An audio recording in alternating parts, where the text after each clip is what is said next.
lady named Moonveil Mixer.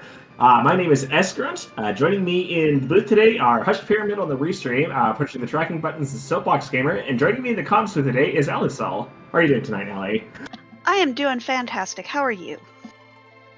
I'm doing pretty good.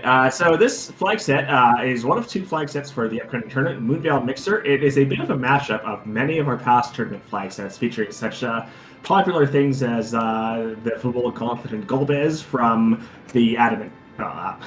Yes, from the ZZ5 tournament, actually. The blue and red one flag sets. Sea Hero, various other things like T Wilder's Max Tier 5, various other interesting combinations of flags we've got here. Absolutely. Moonveil Mixer is just a mix of some of our older tournament flags. It is one of two flags that we are going to be using for our upcoming Eblin Elixir League tournament that will be coming up the beginning of next month.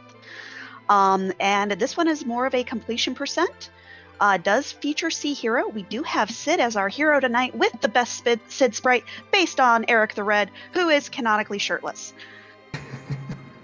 Just what we all need today. And we are underway now. So we'll see in just a moment who's joining Sid on this amazing journey. Objectives we need to deal with today. So that's Yang. We've got Team HP to start with here. That's a Murasame as our starting item. And we've got, that looks like a dwarf kit. I don't remember exactly which kit that is, but we've got the dwarf axe to go with Sid early on. We'll be in a position to anchor with him relatively easily, which is good because we don't have much of a choice. That is the dwarf kit coming with rune rings and a dwarf axe. You get 10 rune rings, at least 5 of which you can sell because this is not Final Fantasy VI. You cannot have 3 simultaneous character or parties. But we're going to see lots of money in this seed as we have T-Money turned on. Okay, so right off the start, we've got a lot of divergence here. Ninja and Rick Spanner are headed to Watery Pass to pick up a few items here. Pydrak is looting Baron Inn. Asuka has headed directly to Eblin Castle, looking for items. T-Money is not on in this flag set. That's the other flag set. Oh yeah, that's the other one. That's the one with K-Trap. I know my flag sets. Well, it's easy to get the two flag sets in a tournament mixed up like that. We're finding that was a rune axe and a cursed ring that Rex Banner finds, so we're all set to anchor with Sid whenever we've got a decent weapon to swap to for Sid as well. That rune axe is one of the most powerful weapons he's going to be able to equip. Yes, unless we do get that Supersmith weapon. Supersmith is on, right?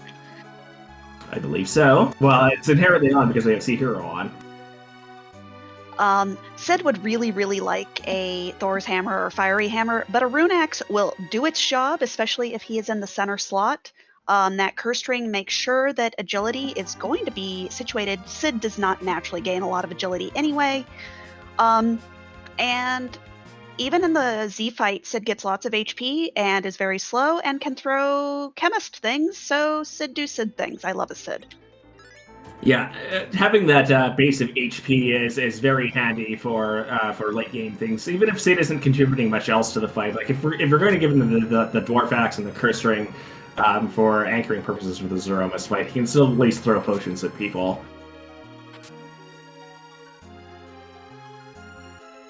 Alright, we have Ninja and Rex Banner working their way through Antlion Cave right now. It looks like Ninja's doing a little bit more looting than Rex is. In just a couple of moments, we're going to be seeing the boss in Antlion Cave on Rex's side. Really the best thing I saw out of that Watery Pass dive was a Leviathan Orb. If we do pick up Iridia, Iridia would be a really nice pickup here. And that is a Yang there in Antlion. Yeah, it's prime time for Yang to face himself, I suppose. It's we might not be on Mount or deals, but sometimes you just have to do that. Asuka is headed up Mount Hobbs, it looks like, for the character check. So is Pydrak, for that matter. Mount Hobbs, definitely one of those great early plays, and Rexman are finding a rat tail, not immediately useful, whereas Poydrak finds a Rosa. Rosa's a white mage. We like white mages here. Rosa is the better of the two white mages in most aspects. Yeah, I like to think if you're going to be playing through a very completionist seed, Rosa's probably the better character to take. The cases in which you would want to take Porum a lot of the time are for shorter seeds, where the additional spells that Porum gets early, and especially Exit without needing to use Zot, are more handy for that. And speaking of those longer seeds, we really didn't go over the objectives we have. We do have Fabul Gauntlet, defeat Golbez, Cave Magnus, and Forge Legend Sword. Those are our 4 static objectives for this flag set. And then we need to cure the fever with the Sand Ruby, launch the Falcon, and return the pan to Yang's wife. So that is another 3 key items required. Yeah, so that brings us to we need the Twin Harp, we need the way it means to get underground, probably the Hook for launching the Falcon specifically, in addition to the Legend Sword and the Adamant Rock in order to do the Forge. We need the Sand Ruby, and we need the Pan.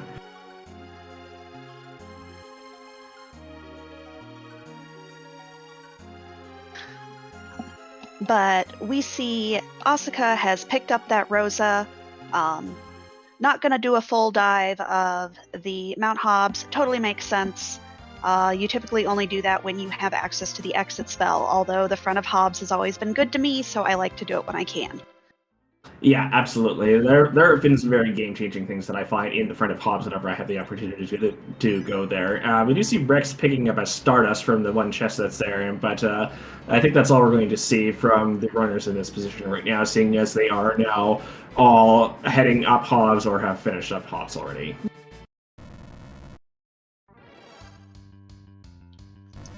And while our runners are kind of going over their each other's paths, again, do want to shout out the tournament that we do have coming up. We will be doing our reveal on April 1st, and the tournament will start on 4/4. If you are interested, it is a team-based tournament, which means you will be on a team.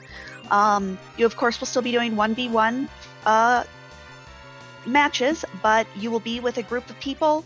I absolutely cannot recommend it enough. It is a great way to meet new people. If you've got a couple of friends here already, you can sign up as a team. Just go ahead. If you're interested in it, sign up. It's going to be a great time. Yeah, absolutely. So Rix is the first person to go to football this seed. A bit of an interesting move when Pan is on the table, but not everyone chooses to fade football like I do a lot of the time. That's a lunar Sparkle we see as the boss here, and that's Pale Dim, a fan favorite in some circles, especially if you find it early enough that it's not much of a threat. Or you find it late enough that you hear the slow counter 800 times. Well, some people like hearing the slow counter.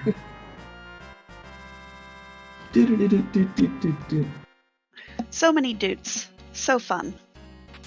Yep. But this, oftentimes, Pale Dim is not much of a threat.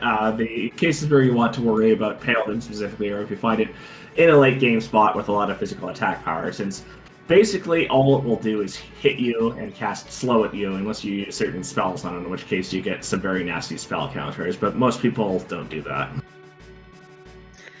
If anyone was curious, a Grimoire does count as a spell if it accidentally heals Pale Dim. Take it from me, I've done that before. Yeah, and so that's the hook that we got from Fabul. I don't think we're going to be fading Fabul today. No. And with that rat tail, that does open up another key item spot. So that unlocks, in principle, underground access. It also unlocks the launch the Falcon objective. So we're on our way to pick up a couple of objectives immediately here. Now, we'll see if our runners want to do more of the overworld. Sea Hero, not Sea Hero, Underground. Sea Hero, Cave Evelyn can be a little scary, especially if you don't have very many characters or very good loot. But there is a character check up there, so you could find something like a Cecil or an Edge to use that Mazamune that we started with. Yeah, I wouldn't be surprised if at least one of our runners goes to check the character and who that second boss on the hook route is to see how feasible this might be. If it turns out to be something particularly nasty, I expect we might see more clearing of the overworld and possibly things like clearing trap chests and the like. But meanwhile, Rex, with the hook in hand, is going to turn in the rat tail, so we'll see if this is a key item of importance or not. And Asuka getting some very good information, finding that Turtle is hiding there in the waterfall, keeping nice and turtly. Yeah, that's Kenatsu is absolutely not a boss you want to see in the late game in spots like the element spot on the giant or along the hook route, for example, because especially if you've got Sea Hero anchoring to deal with, you're not always going to be in the best position to deal with those waves, especially in a high HP boss spot.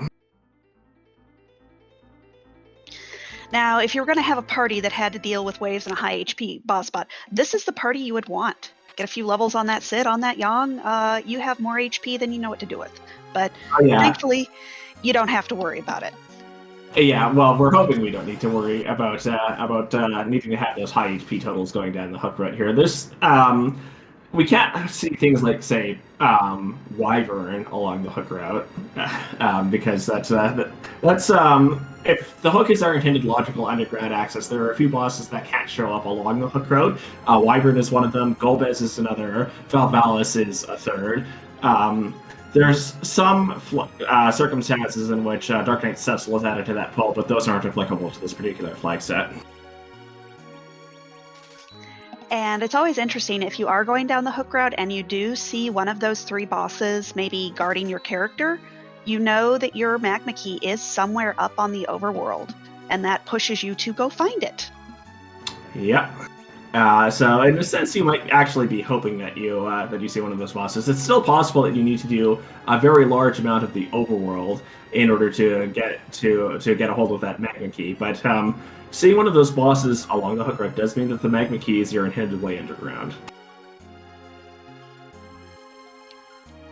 We do see long swords for sale on Poydrak's screen. If we do find that edge, definitely want to come back for that. Camping gear. Camping gear is the most important thing you can find in a seed, especially cabins. I will spend all of my money on cabins if I have to. And so Asuka is in Mist Cave and has found a Mom Bomb there. This is... it's probably better to find Mom Bomb here than in some other spots, to say the least. Interestingly enough, is taking the fight, even though it has the 10,000 extra health, and we're not likely to be getting through that before Mom Bomb explodes here. But the damage that it deals in doing so is probably going to be minimal at best. And Mist Cave does have a higher tier of loot because you do have to... So tiering of loot, there are... in this flag set, there are only up to tier 5 on what you can find. Oh, and there's that edge, and oh, there's that Dark Knight Cecil. Ew. Yeah, so this hook still could be our intended underground access. Dark Knight Cecil's a bit of an interesting boss. The dark waves that Dark Knight Cecil throws out, you don't really have a defense against them except having high enough HP to be able to survive the dark waves. I would argue that it's probably better to see Dark Knight Cecil here rather than the spot immediately before that, as in the first spot, because you're going to have a much harder time dealing with him in the Kingpin Evelyn spot. Yep, this spot is probably beatable. The first spot, you're going to need some HP. Lots more HP. Or an Edward. Or something along those lines. So that still leaves us the question of who the first boss here is. Rex is confident enough that he can take that DKC with his party that he's going to continue down hook route. Whether or not we actually manage to get through it is going to depend heavily on who this first boss is.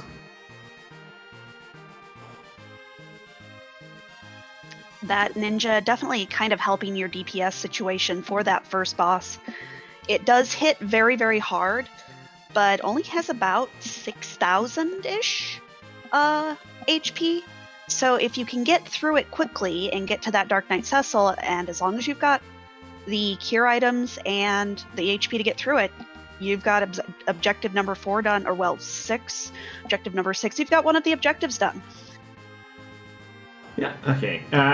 We've certainly got the weaponry for Edge to be dealing that damage right now. So Rex has hit the save point just before the first boss here. Is going to put that Murasame, and he doesn't have the. Well, he actually has a ninja blade from his looting, so that's even better than the long swords that you can find for sale. There's a ninja shirt, and he gets a rune ring as well. So that edge is set to basically take out anything you can find on the overworld and a wide variety of bosses that we can find here in this first spot.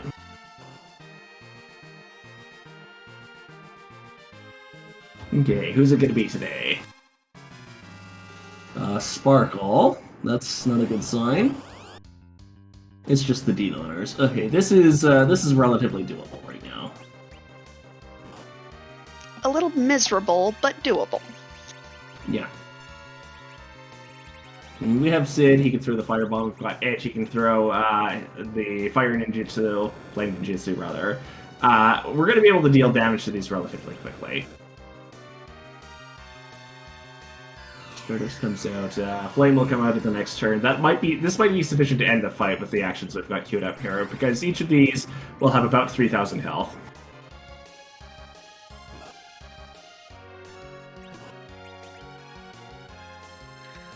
Unfortunately, those D-Lunars deciding not going to have any of Rosa today, but Sid, doing his job as always, takes them out. Sid is the MVP.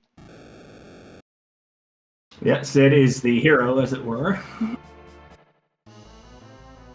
Alright, so Rex is starting down DKC, is going to set Sid up to anchor the fight with that curse ring.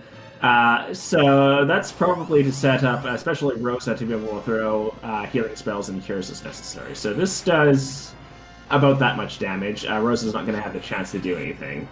So unfortunately, that's a wipe. Those dark waves do about 300 damage each. We would have needed to have gotten even a single cure 2 off on either Edge or Sid to survive that fight, and that's not what happened. Looks like Rex Banner are going to head back down there. Unfortunately, going to have to take out these D-Lunars again.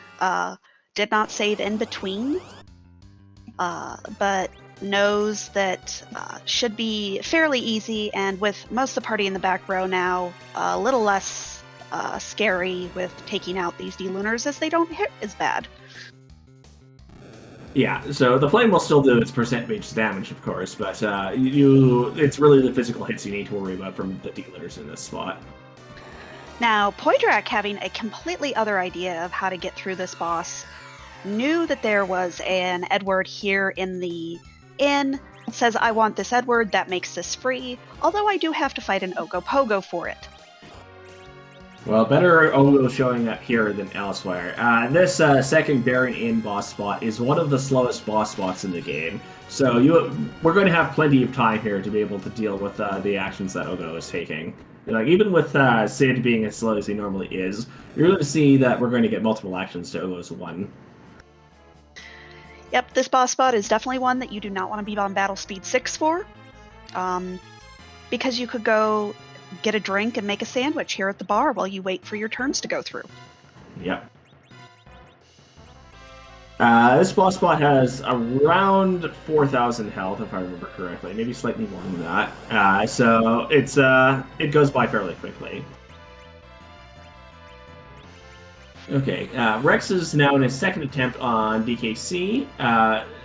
He has chosen to change his party order up a little bit, putting Yang in the top spot to ensure that he's going to get that action right away, which is enough to give Sid the Cure 2 that he needs in order to survive the last Dark Wave. In fact, we get an extra Cure 2 off, and Rex is through this fight, chooses to bring Rosa up to get the experience from it. That is definitely a good plan, bringing Rosa up. There is a lot of experience here. And that will get her some early levels to kind of boost her through the early underground, and that puts Rex Banner as the first of our runners on screen to get underground.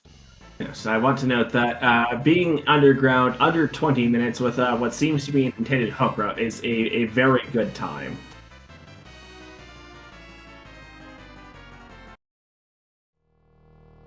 Now, Poydrak picked up the pan from Baron Inn. So Poydrak does have that advantage of knowing that that fight is free and having the pan to immediately get that 5th objective turned in.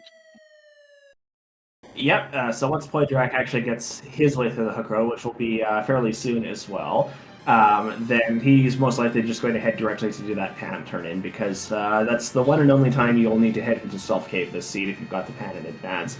Rex did peek the boss at the top of tower here and saw a guard. So that's, in principle, a free boss fight. Not necessarily something you want to deal with the lot of HP you've got at the top of tower until you've got the means to stop them or coffin them or something like that. And I believe we've got at least one of each of those. But Rex is the first person to have an objective on the board in launching the Falcon. So we'll see what he does next here. Poydrak, deciding to take on these Mad Ogres, does have an Hourglass item. I believe we saw those for sale in Eblin Cave. Which, once you get them stopped, it's just free and easy XP. And since Life Glitch is turned on, we'll get lots of XP for these characters. Yeah, often the trap chests, both in Castle Eblin and on the way down the hook road, are seen as valuable sources of experience for needing to take on particularly sticky hook roads if you don't have much of an option otherwise, especially if you've got those hourglasses available.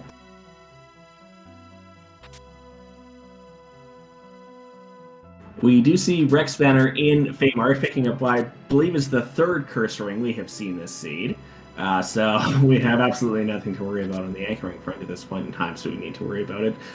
Is looting his way around Feymarch a little bit. We'll be picking up the free key item from this chest right here. It's the Pass, which is a very nice find. That's our Zeromus access, so assuming we don't have any other reason to go up to the moon, so if we've got an important key item there, then that's...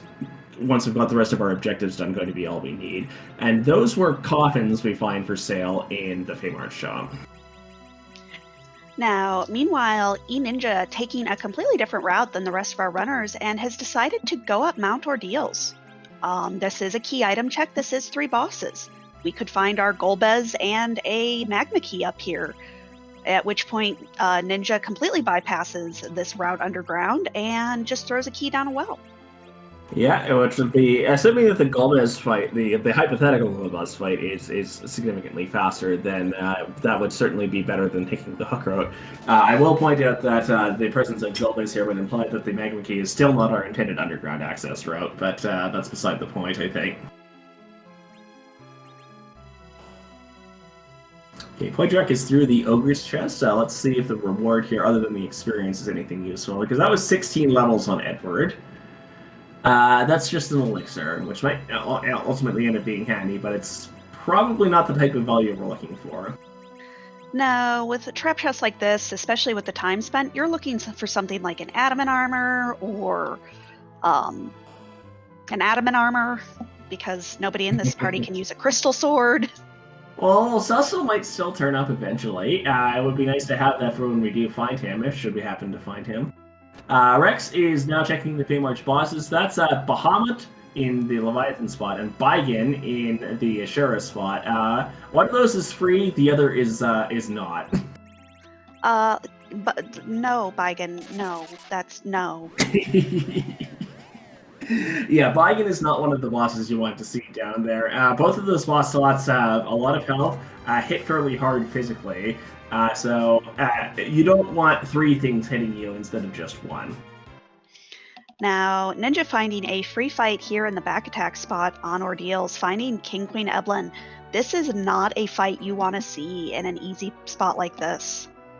Yeah, ideally you save the free bosses like King Queen Eblin for late game boss spots, especially something like the the element spot on CPU, most of the moon altars, especially the ones towards the bottom of the moon. Things like that. Rex Banner does check Job Dwarf for us, who is a radio mechanic today, on his way through the rest of Tomra. For those who might be newer to the community, Job Dwarf is one of those fun little checks that we put into Free Enterprise. It is different in every seed. There are hundreds and hundreds of jobs that Job Dwarf can be, and it's just a fun little thing that we like to check as a community. If I'm not mistaken, the list of Job Dwarf jobs is much longer than any of the other lists of things that we can randomize in the seed. Yes, I think it's in the thousands now. Mm-hmm. All right. Rex, having done his early underground checks, has 3 sirens in hand and is going to crack some eggs with those coffins he found in the thing march. And Ninja gonna show us who is here at the top of Mount Ordeals. Yeah, so one of the things that the hero flag sets is that whoever your hero is needs to face this boss fight on the third spot in Ordeals, the mirror room, all by themselves, much like Cecil did in the vanilla game. So this will be a key item in principle. That's the tower key, that is a key item. And we get a boss for Sid to face by himself, which is Golbez. Lol. Even Sid... I called this. Yes, you did. Fortunately, this is slow enough that we should be able to get the Star Veil off as the first action. Even if not, the spells that Golbez is casting here are going to be weak enough that Sid should be able to survive that with the amount of health that he has. So this should be relatively easy to get through, and we don't have to worry about finding him later in the seed.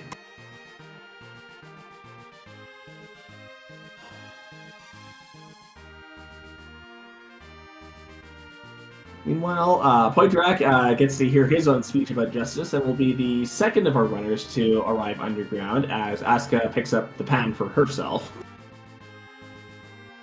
And picks up her artwork.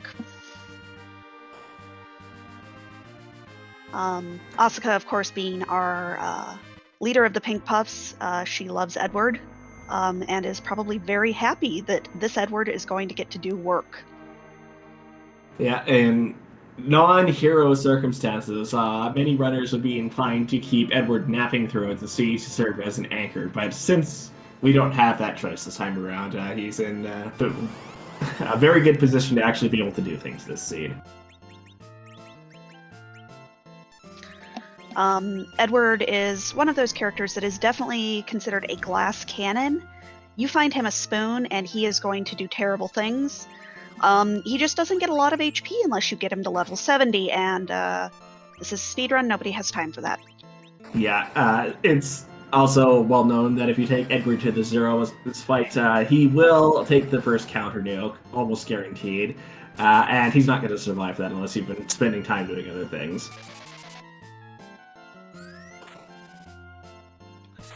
But Ninja has gotten through that Golbez fight, and looks like Rex Banner has gone up the tower, gonna go ahead and take on these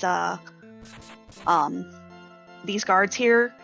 If you take out the leader of the guards, the soldiers get very confused and think, oh, are we the bad guys? Let's fight ourselves. We're the bad guys now. Yeah, this is a bit of an interesting play. This is because, of course, Rex doesn't have the tower key right now. You're more inclined to do this if you know that the boss at the top of the tower is free like this, because that's the adamant rock. That's one of the key items that we're going to need to forge the legend sword, of course. So better having gotten that done earlier rather than later. Sometimes keyless tower is the play, even though it takes a very large amount of time to get to the top of the tower and back down again without stopping to check the super cannon on the way up or back down. Well, and Rex, not knowing that pan is there in Baron Inn, is probably looking for the pan before going down Sylph. Yeah, speaking of the pan, Poitrak has just awoken Yang to find his underground access in the form of the magma key. Don't say the thing. Don't say it. I'm not going to say the thing, don't worry. But has elected to also head down into the Fey March. This is a fairly logical progression of things.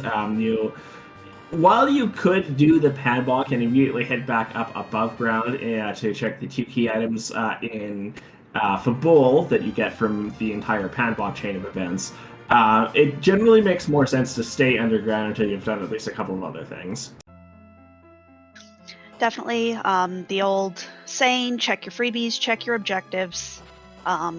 This is a very quick check. If you can do any of these bosses while you're down here, take them out, get it done. The less time you have to walk down the Fey March, the better. Yeah, so we do know that Bahamut is relatively free here. We'll see if Poydrak decides he wants to take that fight while he's down here. Most likely the Baigen is someone that we're going to be leaving for much, much, much later, if at all. Yeah, Baigen's one of those bosses that you will do everything else on the overworld until you have to do him because he has your required item. Okay, Poydrak is thinking about this. He is changing his party formation, which would signal an intent that he intends to fight this Bahamut here. Here we go.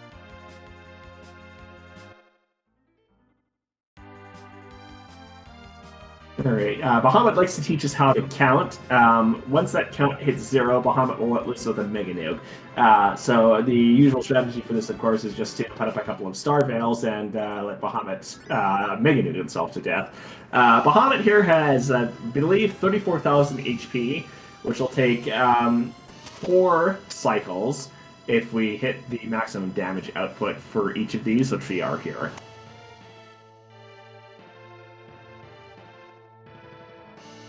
So the other thing that can happen here is, of course, the Star Veils don't last forever. Depending on how long this fight takes, we might run out of Star Veils before we actually complete the fight. And Rex Banner checked Sylph, only found a Protect Ring from Sheila 1. Yeah, so we'll see if Sheila 2 has the value whenever Poydrak gets back up there, having done the Panpong. Meanwhile, Ninja is in Eblin Castle, is taking some of those trapped chests. Maybe he doesn't feel as confident in taking the DKC or the D-Liners as some of the others, right? Some of the other runners might be, or might just be looking for better gear for who he has here. And Asuka, having taken out those Mad Ogres, gonna go ahead and get underground with her party. I will suspect we will see some Edward shenanigans. I would expect nothing less from her. Yep, Edward is definitely one of the more uniquely suited combatants to go up against DKC because he can just hide and then the Dark Waves don't do anything to him. Until you're playing Potion Party and you forget that Free Bosses is off and you go through 7 cycles and you're like, something is very wrong here. Yeah, seeing that 4th wave for the first time can be a little bit unsettling, especially if you're playing the Mystery Siege. But Poydrak did successfully make Star Veils last long enough to get the 4 bounces onto Bahamut, and is through that fight. Gets just a power shoot for his troubles, which is still a very nice find, but it's not the key item value we're looking for here. Power Shirt will be great for that Yang once we get some levels on him, or if we find that mythical Cecil with a crystal sword.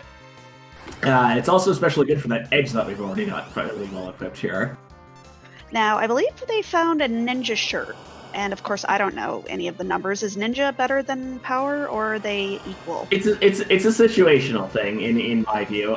Depends on what you want Edge to be doing. If you're comfortable enough that he's going to be surviving things well enough, sometimes the little additional strength bonus and attack bonus, etc., that you get for Edge is going to outweigh the benefits you get from wearing the ninja shirt. But it is very situational.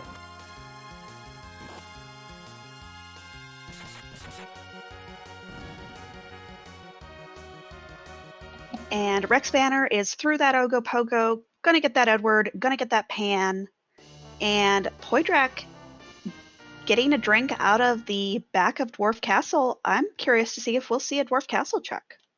Yeah, it's certainly stranger things could be happening here. No, he's just heading back above ground now. There's cases where it makes more sense to check Dwarf Castle rather than not. In most flag sets, Dwarf Castle has 2 bosses for 1 key item. So if you happen to be looking for 2 bosses, it makes more sense to pick it up. Of course, there's some flag sets that have the Warp Glitch on. I believe that is not this flag set, in which case you can get a second key item if you bring someone who knows Warp to the Dwarf Castle check. That's the key item which is normally available in Sealed Cave. But Ninja has found another power shirt from the second of the trap chests here. Warp Glitch is on in this flag set, but I don't think we have anyone who can cast Warp. Yes, we have. I don't think we've even seen anyone who can cast Warp at this point in time. So maybe Poydrak is waiting to do that until he can find a Black Mage. That makes perfect sense to me. Gets that protect ring and gets the Baron key. That's a very interesting find. That's 3 bosses and 2 key item checks in Baron Castle, so that could be of significance. And it's certainly better than fighting that Baigen. Absolutely. We're not going to be fighting that Baigen anytime soon, for sure. But I suspect we're just going to see Project immediately head over to Baron Castle here. That appears to be exactly what's happening. Now, if I remember correctly, the first boss here, the one in Baigen's vanilla spot, is some variety of Mylon. We've already seen Mylon Z, which would make that Mylon and Friends. I see that first boss, and it immediately goes out of my brain, and I don't remember it until I'm fighting in the Baron Castle.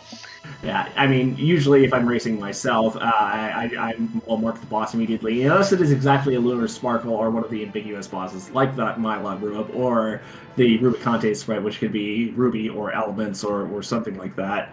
But I occasionally can remember it otherwise, especially if I need to be paying attention to things here. But Rick's Banner has also done the pen block, also has the Baron Key, will be right behind Poydrak here. And Asuka is going to get through this Dark Knight, has more than enough on this edge, or this Sid, to get through the fight, and will be joining the others underground. Unfortunately, Edward did not hide in time to be able to dodge that first wave, so he is taking the nap here. Yeah, unfortunately, that Sid being as slow as that Sid is, you have less control over the early game agility. Oh, look, it's a Mylon variant. Yeah, exactly like I remembered it being. It's exactly who I said it would be. It's significantly more difficult to remember who this first boss is than you might otherwise expect, believe me. But we've got the party composition to make this fight a cakewalk. The boss on the Baron Throne is probably also going to be relatively easy, especially since we've got multiple characters with more than 1,000 health. We've got that Edge with finest quality steel. We're just going to demolish whoever's in the next spot here. I hope it's Wyvern. Well, Wyvern is certainly happy to demolish you in this next boss spot if you're not prepared for it. Actually, a lot of the time I find it's a good move to lower your battle speed when you're going into these stickier buried boss spots where it will take a significant amount of time to retry things if you wipe to the fight. And this is certainly one of those spots. Now, Wyvern does not have his opening Mega Nuke. I just like the moment of panic when you don't remember that until Wyvern casts Ice 1. That's a blue robe. That's not Wyvern, but that could be the alt gauntlet we're looking for. Yeah, that's a delay. This is the alt gauntlet.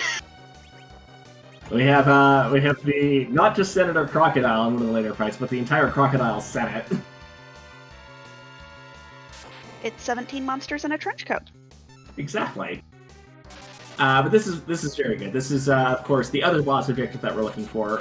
We know that Golbez is on Mount Ordeals, but that accounts for all of the bosses we're looking for. If we can complete enough objectives down here on the blue planet, and we found the hook to launch the Falcon, we found the pad to turn that in, we found the Adamant Rock, so we can find some combination of the Twin Harp, the Legend Sword, and the Sand Ruby, like 2 of those 3 on the blue planet, then we won't need to go to the moon at all. Moon's scary. I don't want to go up there. Moon is very frequently haunted. Now, our runners would have to know to go to that up Mount Ordeals, which 3 of our runners have faded that as of yet. But if this is something like a Cecil or a Tella, that's going to say, hey, go up Mount Ordeals, go kill Golbez, you'll have a good time.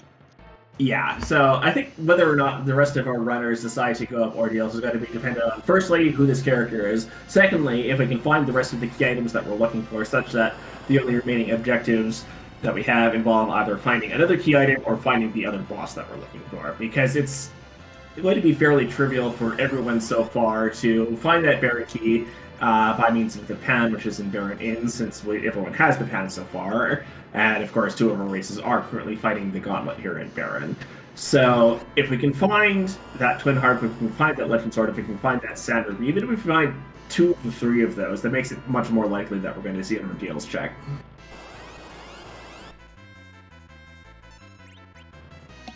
The fact that aqua worms don't absorb ice bothers me just a little bit.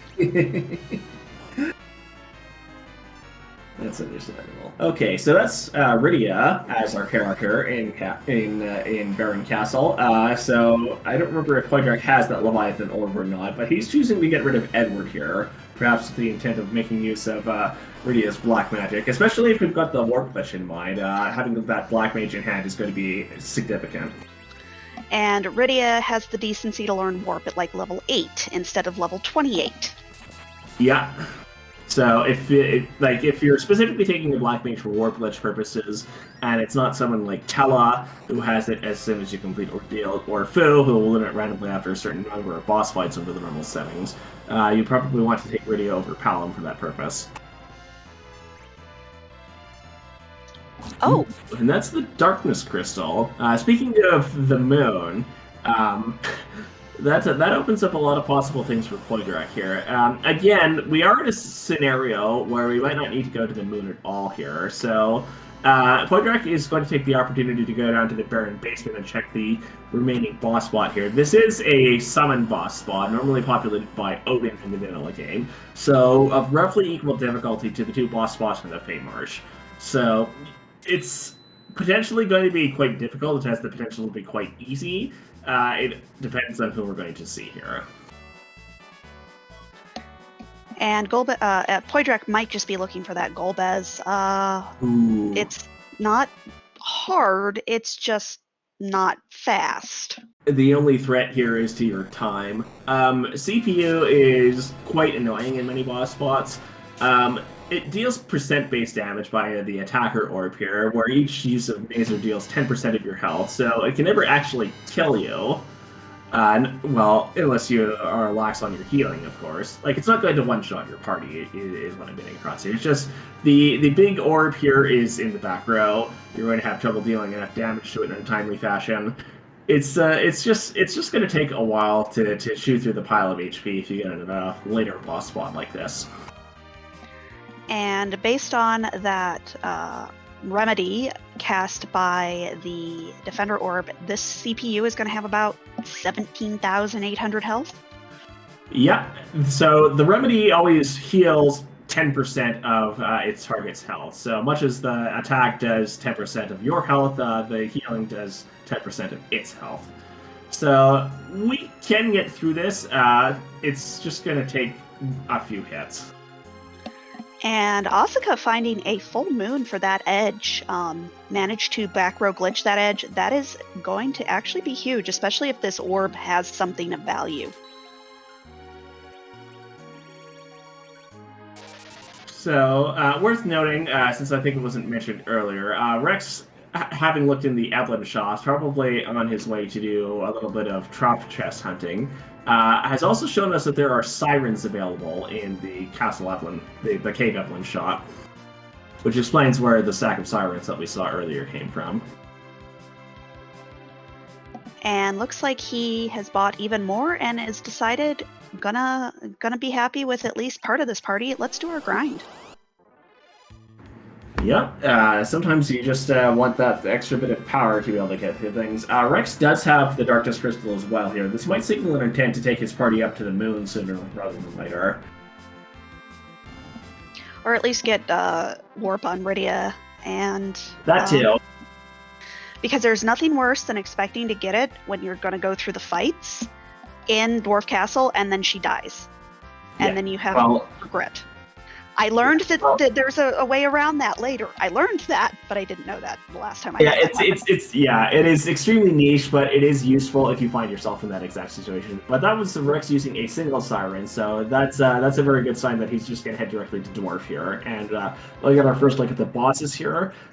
We don't care who the bosses are because we know where the bosses we're hunting for are, but more important is going to be the key item we get from this check and the key item we get from the Warp Glitch.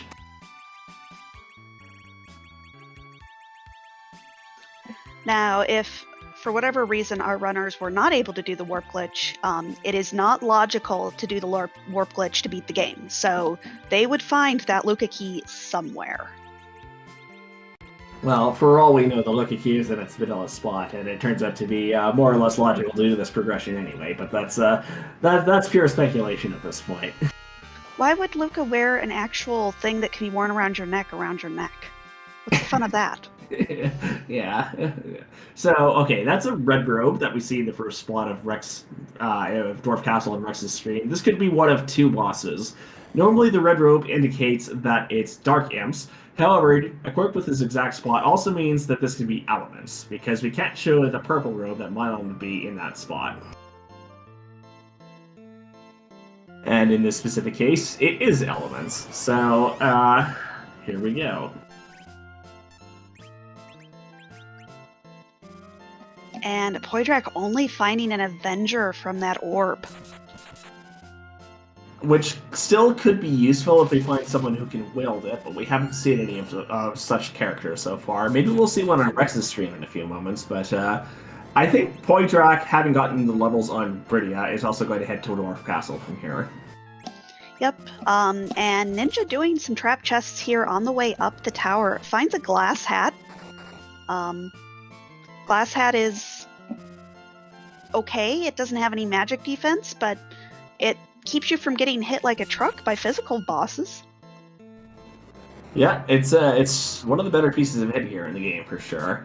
Asuka is valiantly fighting Bahamut here with just Edward by himself, although I think we're going to see a light push come up and pick up one of the other party members here to make that less the case.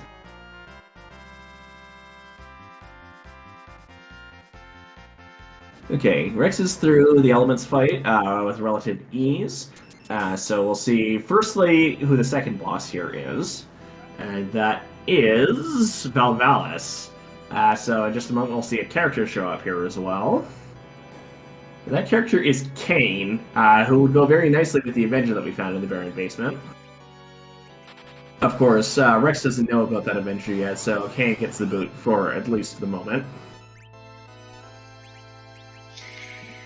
Yeah, unfortunately, Valvalis, especially in some of these spots, it's better not to take her out of her spin, because she can get scary when she's not there. Yeah, Val has an attack shift when in tornado form, basically alternating between this weak cast with an accompanying cast of Ray, which applies a partial petrification status to your party members, alternates between that and a physical hit. Assuming you can deal damage to Val in her tornado form here, which we've got an edge that's more than capable of doing that, it's better than the alternative of taking Val out of tornado form and taking several more physical attacks before she goes back into tornado form. But Rex Banner has taken out this Valvalis. We get to see our Spooky Hand. Spooky Hand not getting the boot like it should. And we'll see what Luca is wearing at the height of Dwarven fashion. And with any luck, we'll also be seeing what the item in the Sealed Cave is, either immediately before or immediately after that.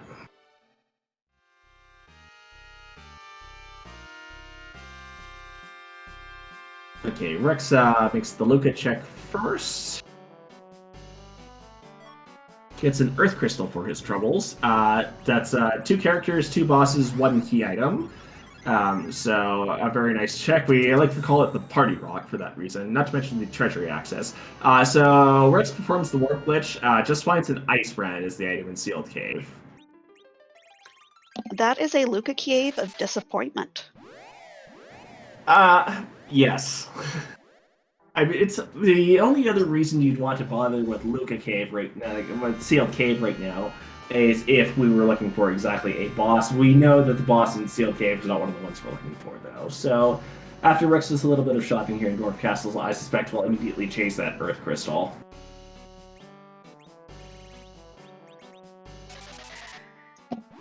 And Ninja taking down the top of tower. Wait, did we find?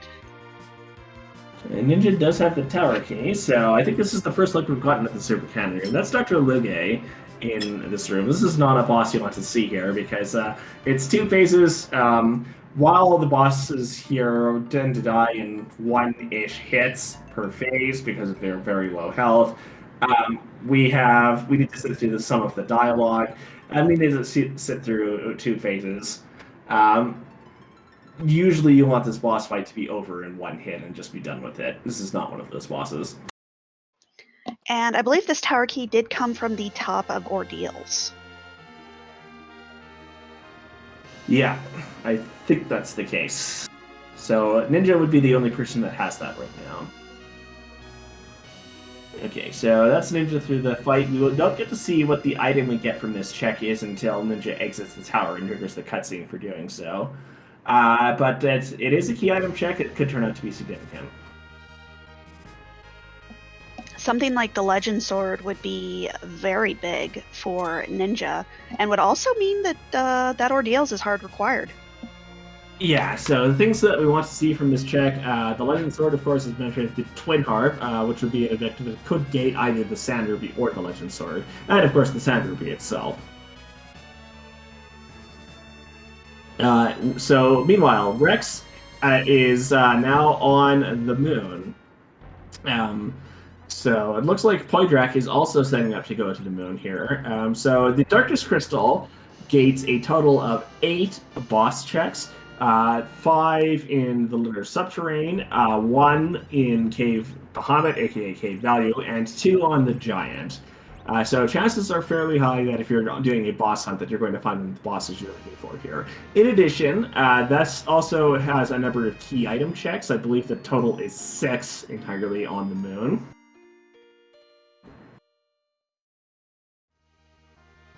No, it's if you count, it's 6 in the lunar subterrane specifically, plus 1 in Cave Bahamut for a total of 7.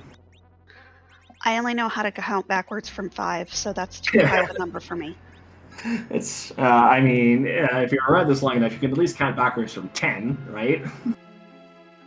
No, I'm too used to panicking and then realizing we're at 5 when I should start doing something against that fight. Okay, that's totally fair. Rex Banner is headed down into Cape Bahamut. This is one of the faster checks that you can make on the moon here. It does count as a 7 spot. I believe that was a lunar sparkle that we just saw there. Bosses you do not want to see in this specific boss spot are those that have heavy physical attacks. So this would be annoying if it were Ogopogo, who we've already seen. Plague is relatively harmless here. So if you can get a Starveil off in good time, you're good. If you can get your characters berserked quickly enough, you're good. Due to the way the mechanics of count works, if you've got fast enough characters who are berserked, you literally cannot die. The action that would normally trigger to knock your characters out at the end of the count status just can't go off. It's a very fun strategy. If you're not sure if you've got it right, it is terrifying the first time you do it, because you're like, okay, I've berserked everyone. I hope that's enough. I hope we don't die. And you sit at 0. And you pray. Yeah. Once you get more comfortable, then you're fine. Yeah, once you get it set up right, you just hold down A to let your remaining characters just get hits in before that action can trigger, and then you're good. And Poydrak has gone up the Tower of Zod and found the Baron Guards.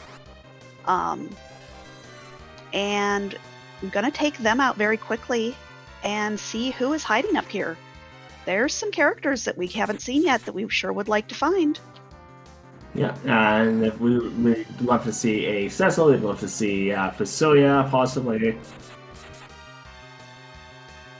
Actually, I say that, but I don't even remember if Fasoya is in this flight set or not. He is just restricted. Right. Okay, that's what I thought. Just wasn't 100% sure. I mean, the penchant of food to show up late, if at all, in many tournament flag sets. But as we can see on Rex's screen, the count is at 0. No one is dead. That is, everyone is too angry to die. So we're all Galoof. Exactly. So Poydrak finds Tella as the first character in Zot here. Tella has a significant amount of utility. We'll see if Poindexter decides he wants to take the Tela for that reason. And that is our long sought after Cecil in the second boss spot here. This makes it incredibly likely that Poindexter is going to head to Ordeals as soon as we're done here and find that Golbez and power up one of the other of these characters. Yeah, this is the go to Ordeals character. Interestingly enough, Poindexter dismisses that Cecil for now. He might be intent on going to Ordeals before he considers taking the Cecil, or he might be deciding that it's too late to consider taking the Cecil.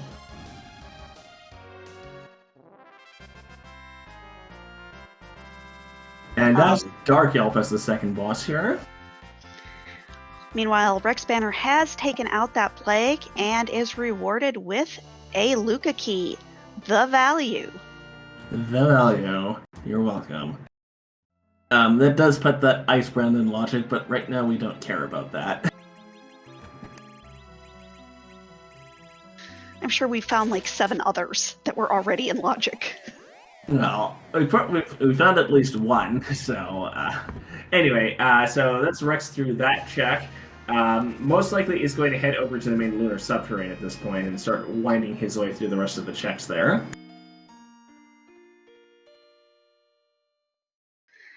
Meanwhile, Ninja fighting the inventory boss, Asuka looked like was thinking about heading to Baron, but might want to do that Earth Crystal first. I like this check. I like Baron, or I like Earth Crystal into Baron. It just flows very nicely. Yeah, the dream, of course, is Twin Harp into Earth Crystal into Baron, because, of course, you walk right past Troya on the way back from the Twin Harp check, and completing the Zot check puts you right outside of Baron. But it looks like Asuka is going to, as much as it's T-Wild as Tier 5, we're going to have the opportunity to rate that treasury.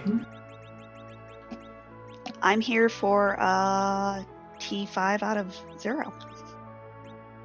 And the strange thing about these sentence combinations is that I believe with the way the weighting in the treasury works on T Wildish, every item here is going to be basically a Tier 5. I think there's a very slim chance of a Tier 4, but we're going to get a widespread of Tier 5 items here. We found a silent staff. That's my favorite staff in the game. Yeah, that's. I think that's probably the best thing that we found in this treasury. So, well, that Samurai bow is also going to be useful. I'll find a couple of coffins. This is let Rosa hit things out of 10.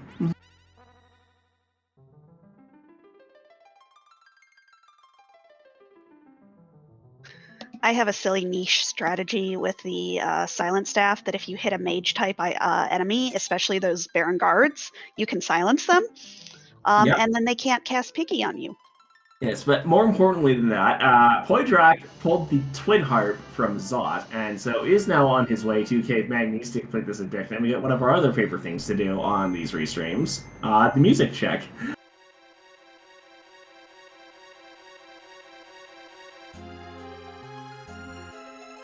So, of course, much as with Job Dwarf earlier, since we like randomizing things, the tune that Edward plays in the cutscene, which is about to be upon us, is also randomized. We have a very wide selection of things. These days, mostly put together by Xenocat, along with a selection of other people, such as Humlamity. But we've got a very large number of songs that can play here, so in just a few moments, we'll get to sit back and enjoy the music.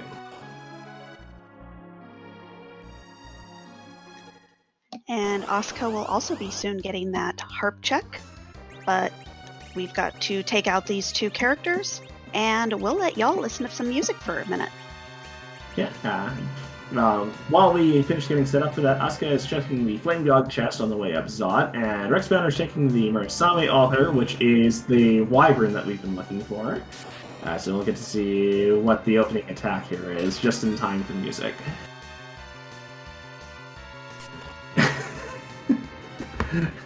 That was float. I guess we're not going to be quaking this wyvern. Wyvern plus. Yep. But here we are. Poindrak is through that first cutscene, and it is now time for DJ Spooky B to take the stage. Enjoy.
Okay, with that lesser noodle out of the way, Poitrak is through the Twin Heart check. We'll be picking up this key item to complete the Cape Magnes objective and finds just a package. That's not the progression we're looking for, unfortunately. It is a character check should we decide we need someone else, but it's more of a dead end than anything.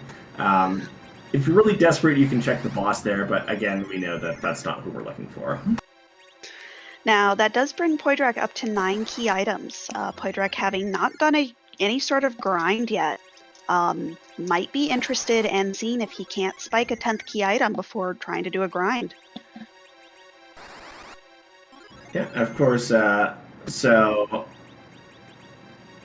interestingly enough, Poitrak is choosing to warp out of Sealed Cave here. We are through Zot. That Rosa knows exit, so I'm wondering what's going on there. Look, sometimes you forget that Rosa learns exit, and you're like, oh yeah, I know warp.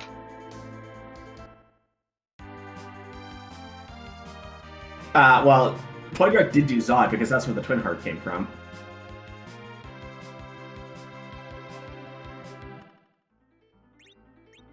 Okay, Poitrak is landing outside Mist Village. Might be doing the package turning just to see who the character is. That's a Palom.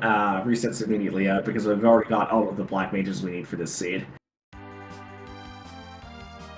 Question from chat. Do all 4 people have the same goals to win? Yes, all 4 of our racers are playing the same seed with the same set of objectives.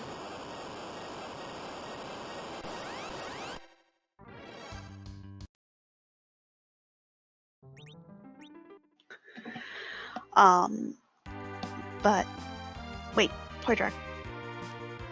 Hold on.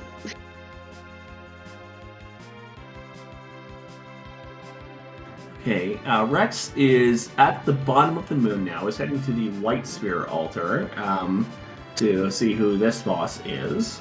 Rex's key item count right now is 8. So Rex might be intent on taking this and the Masamune altar first and then attempt to get up to 10 key items before he decides to take the Ribbon altar, which has the largest amount of experience of any of the lunar checks.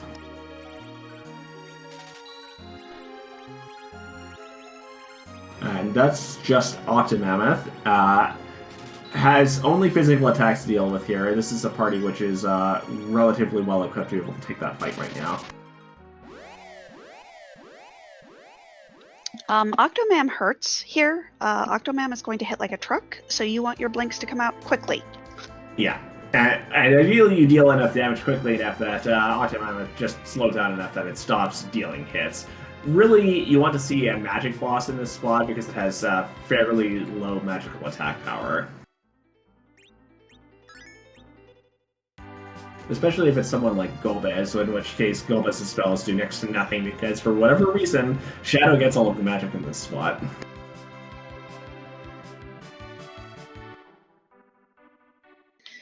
And it looks like Poitrak is going to head up the tower. Unfortunately, only going to get the Adamant Rock. Also does not have that tower key. Looks like all of our runners are committed to fading that ordeals except for Ninja. Yeah. Okay, Well, Rex has this Octomammoth fight well in hand. Asuka has Zot well in hand. Will be picking up the Twin Harp herself shortly, and will presumably be going to train that 8 immediately afterwards.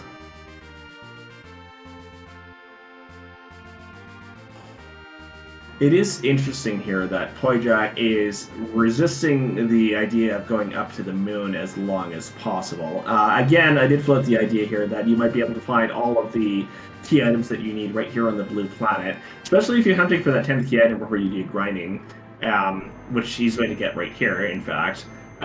You have some level of motivation to put off going up to the moon for as long as possible.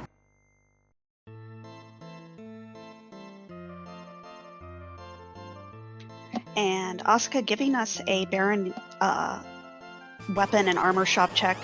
Not seeing a whole ton of things that you'd really want. But decides to give Kane NP for the people. Excellent. So Rex only got a spoon for that White Spiralter check, and in fact does head directly into the Ribbon Room to find Mega Sisters lurking here. So we're not going to get the additional experience from having 10 key items for this fight, but we will get 2 key item checks out of that.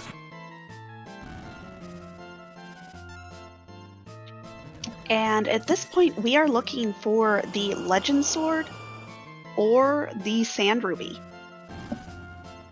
And assuming that no one bothers to go back to Ordeals, which is a very real possibility, we will need both of those.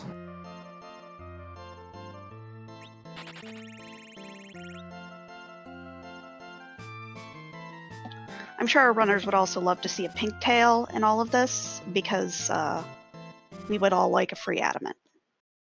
Armor. Adamant armor. Well, I mean, the adamant rock is also free in a sense, right? It's with those guards at the top of tower, as Poidrak just picked up. So, you know, for the price of 1 coffin, you can get that for free, right? 1 coffin and 8 levels of Stairmaster. Yeah, it's I mean it's a good workout. It's good for you, right? Right? No one wants to do that. Now, Ninja here in Tower of Zot gonna have a fully powered up Cecil, but I think the best we've seen is a lightsaber. It'll be interesting to see if Ninja decides he wants to take the Cecil here. The lightsaber is not terrible. But we've got party members that can deal roughly that amount of damage here anyway. I think we may yet see Ninja take the Cecil here. He's definitely thinking about who he wants to take here. Not the Tella, apparently.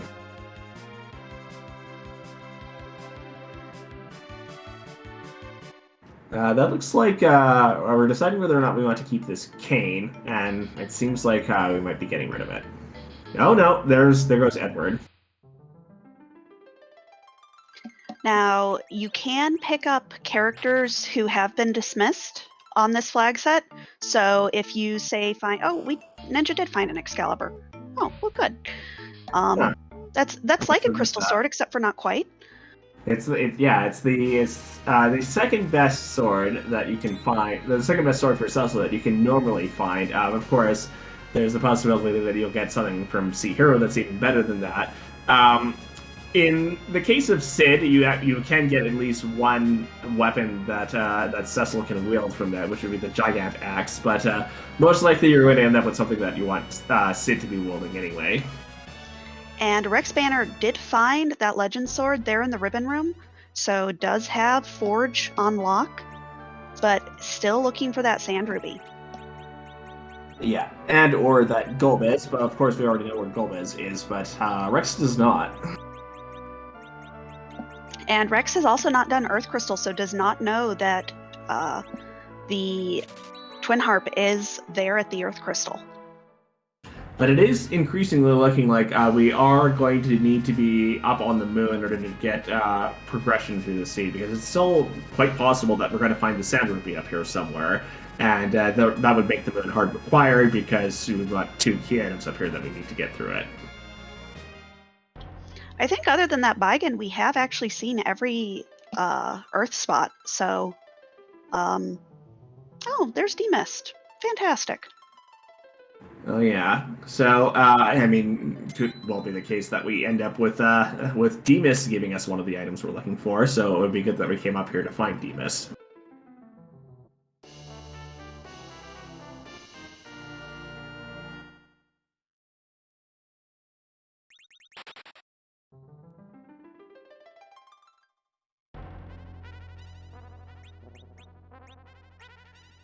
But we see Ninja through that through the not Valvalis, through the Dark Elf fight.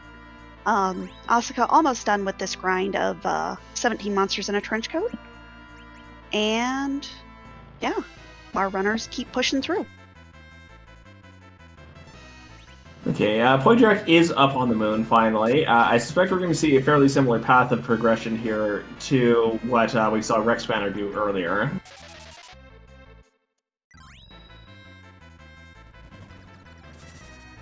No, I wonder where that Bahamut orb came from. I don't know, but Rydia's angry at her mother. There is definitely some family drama going on here. Some teenage angst. Okay, our tracker subbox points out that it came from the Ribbon Room, so we have not had that for very long, which explains why I didn't notice that we had it.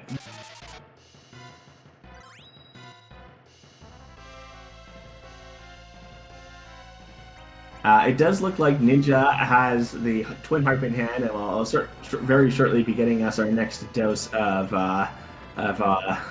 Edward's platoons.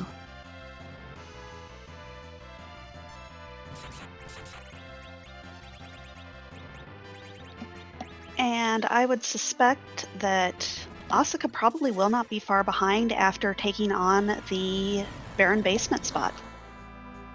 Yeah, because that Barren Basement, of course, has the Darkness Crystal, which is going to get Asuka up onto the moon, and will allow her to start finding that Legend Sword and maybe the Sand Ruby if it's up here somewhere, whether it be directly on the moon or behind this Demas that we're currently fighting on Rex's side. But Barren Basement had the Avenger Sword, so no value from here, but right. But still an Avenger, and you've got a cane.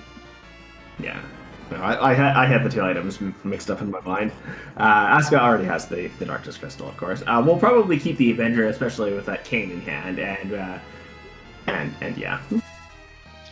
And looks like Poydrak doing a little bit of a grind here on these gold dragons. This is probably one of the best grinds that doesn't involve D machines, especially if you have hourglasses. Yeah, so if you've got the hourglasses and the sirens, this gold dragon fight is the best value per siren that you've got. Even in conjunction with the hourglasses that you needed in order to do it, it probably gives you the most value per item spent. Other grinds that you use sirens for, like the egg grind, which we saw earlier, are arguably a little bit faster for experience gain per unit time, but if your resources are more limited, this is probably the grind you want to be doing.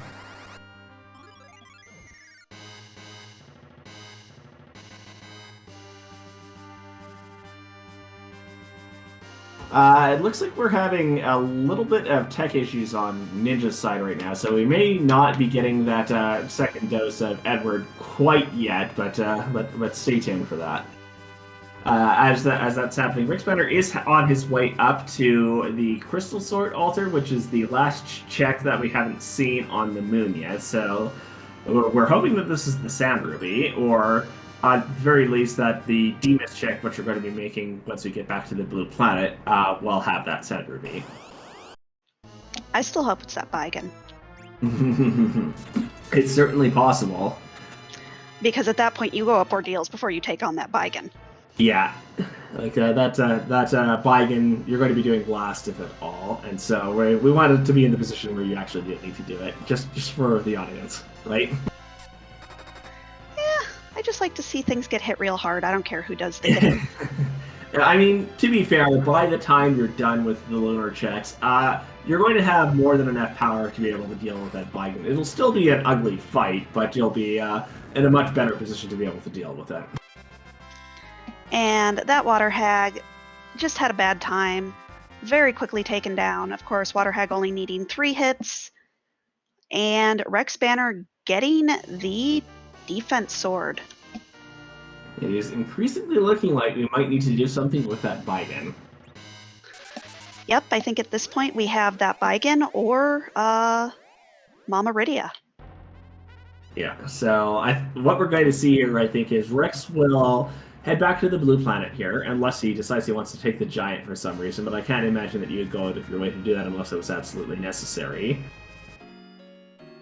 I say that, but Rex is taking a moment to heal up here, which could signal a wide variety of options for where you're going next here. In fact, is heading back out onto the moon. Is it possible that Rex has not done a check up here that I've forgotten about? I'm fairly certain he's checked everything. Because that wyvern, he wiped to that wyvern, so never got to see the item. Okay, that explains why I don't remember what that item was. Okay, so we're going back to see what wyvern has for us today. And Asuka is going to get us some music. Yeah, here's the sought after second dose of music here.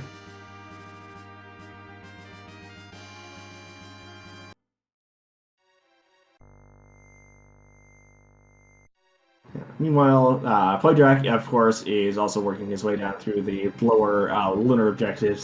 This Mega Sisters fight in the River Room is the important one that we've seen so far, because we know that we're going to get the Legend Sword from this. So we're hoping then that our racers are hoping at least that Demas that we're going to find the Masamune altar at least is something, or that this Wyvern has something that we need. And Rex Banner having the knowledge of, oh yeah, Wyvern's just going to cast Float. I'm just going to start throwing out Berserks right away instead of wasting turns with Star Veils. Although it does queue up a Star Veil on that Rydia, we might be seeing some strats where Wyvern murders Wyvern. Yep. Of course, Wyvern, as its second action throughout the fight after the opening spell, which in this case is Float, normally it's Mega Nuke, will put up a wall on itself. So you can't directly cast spells on Wyvern.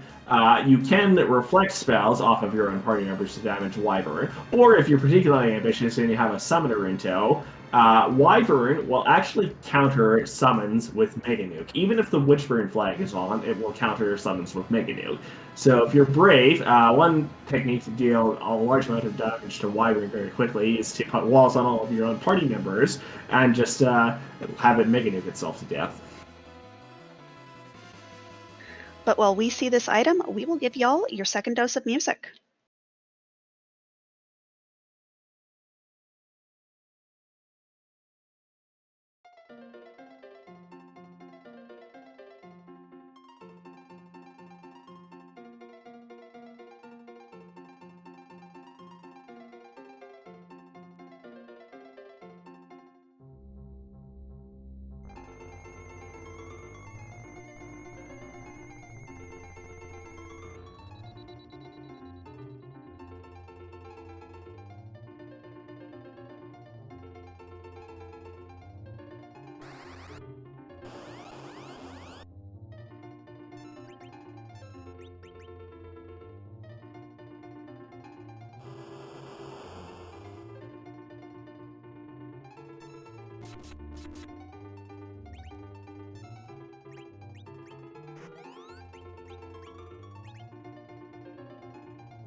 Okay, so as it turns out, the Demas Rydia's mom check gives us just a pink tail, which I say just a pink tail. This does give us the free adamant armor we were talking about, but this does make it this does make it the case that we're going to need to go tangle with that Baigen in order to get any further in this scene. I wished this into existence. Yes, yes, you did, and the audience loves you for it. So we'll see. Yeah, we'll see what Rex decides he wants to do here. There was a comment in chat that we've got the Moonveil in hand, which makes it more likely to be able to take on that Baigen sooner rather than later. Rex is thinking about it, but it appears he's got something else in mind first. That's neither of those two options. Now, I don't know if Rex did Barren Basement, so might be going to check that out. Yeah, well, he's heading directly into the castle, so we will see if he decides he wants to take the CPU here. We know it's just an Avenger down to the Barren Basement, so it's not what we're looking for further progression here. He might choose to keep it, knowing that we've got that Cecil and that Kane in reserve, but we'll see. And Asuka gonna go check out who this package character is. We know it is just, I believe, a Palom. Yeah, just a Palom. I commented in chat, why go up our deals if there's no Cecil and no Tella? I will point out that we have seen both Cecil and Tella. They were the characters in Zot, so if you're intending to take one of those sooner rather than later, you could conceivably have that reason to go up our deals. I believe none of our racers, except Ninja, chose to take one of those two characters, mainly because Ninja's, I think, the only person among our runners who actually has a sword for Cecil to use here. And Asuka is doing the cheeky play here of seeing if one of those bosses is in the Baron Guard spot. Not Baron Guards, the Kaipo Guard spot. There is a boss here, and there is nothing more memey than it being hiding in this spot that you have to go through a 3-minute cutscene. Yeah, it's certainly very niche, but it's also satisfying when it actually does pay off. Okay, Rex finds that Avenger behind CPU. Notably, that fight went a lot faster for Rex with his Moon experience than it did for the other people we've seen take that fight. Just resets out of it. He's not interested in taking the Avenger.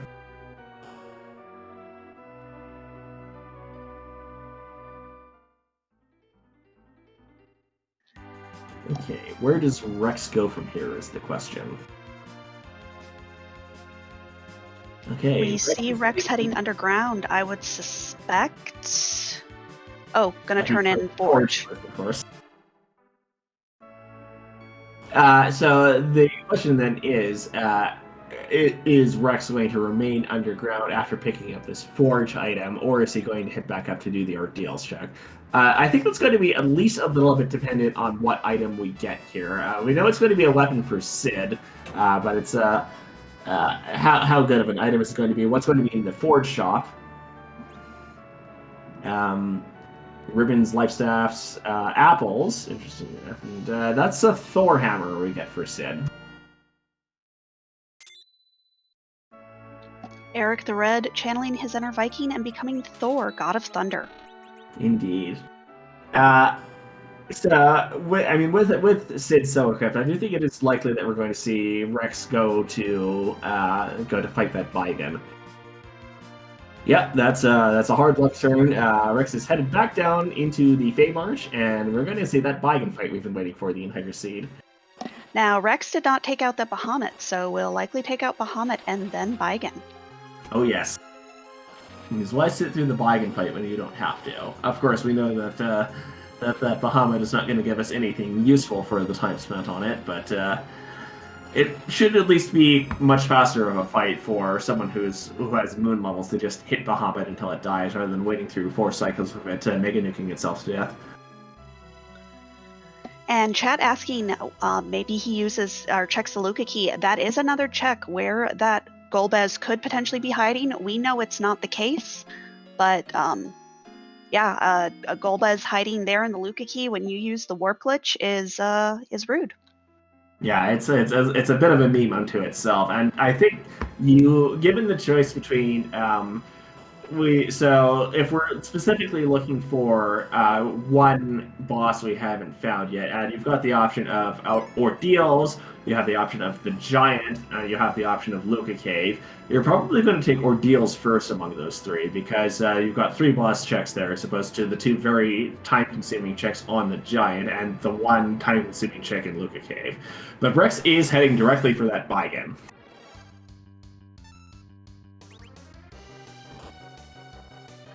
Now, once Rex takes out this Baigen and gets his Sand Ruby, because I think it is required it is the Sand Ruby at this point. I think you've seen all of the other key items that are not the Sand Ruby at this point, so yes. He still has to do that Earth Crystal to get the Cave Magnus, or he has to go up Ordeals. Yep, because he has not done either of those things as yet. So, we know that the Bahamut here does not have value. Rex does not know that. He may be inclined to take the Bahamut just to see if it's exactly the Twin Harp.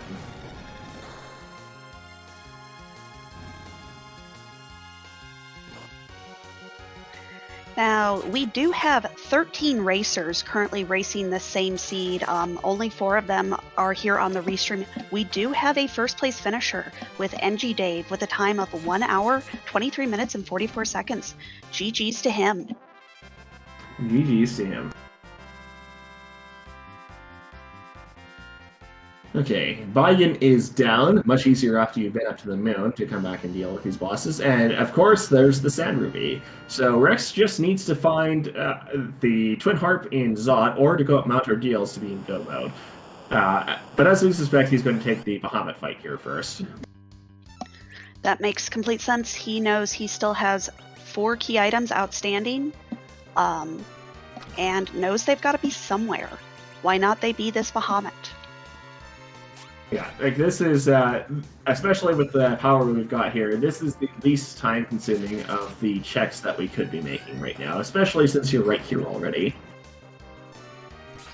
And Asuka has taken out the top of tower, gotten her Adamant Rock, and Poidrak seems to be done with the bottom of the moon.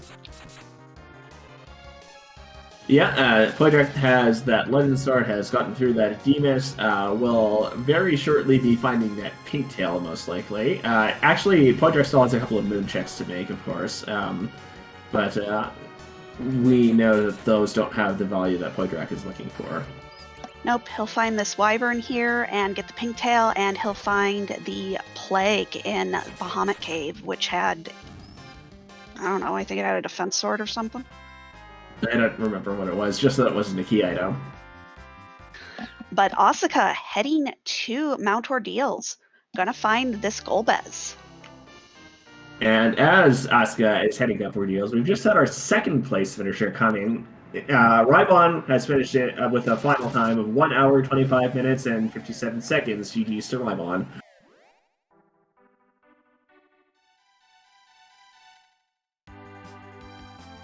Okay, Rex is through the Feymarch fights, so we'll see where he goes next here. Not going to Loki Cave for one, because you don't want to spend the time walking down there just to check who the boss is.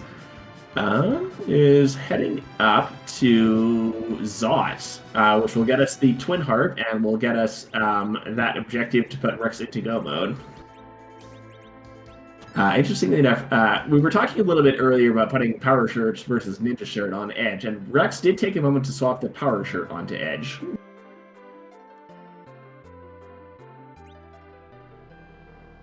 Let Edge hit things real hard? Yes, let Edge hit things in general. But yeah, Asuka has found King Queen Evelyn, will be probably just hitting them to death. I mean, you can sit through the 3 cycles of fire here, but with a late game party like this, you can just hit them, deal the 1500 health to each of them here, and just, well, even just to King Evelyn here, and just let the fight end that way.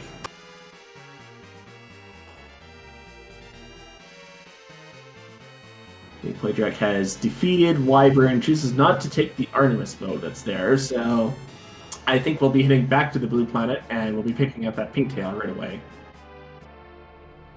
Oh, right. Of course, Poydrak hasn't done Cape Bahamut yet, so he's going to go do that first. Gotta get that not key item. Yep. Of course, Plague's gonna have a really bad time with a fully powered up party. Also, yes. Golbez is also gonna have a really bad time with a fully powered up party. Well, I'll fully powered up Sid in this case, but that's beside the point. Sid is carrying this party on his back. Yep. I do want to take a moment to point out that the only item of note that we found on the entire moon was the Legend Sword. We could, in fact, have completed the seed without going up to the moon at all.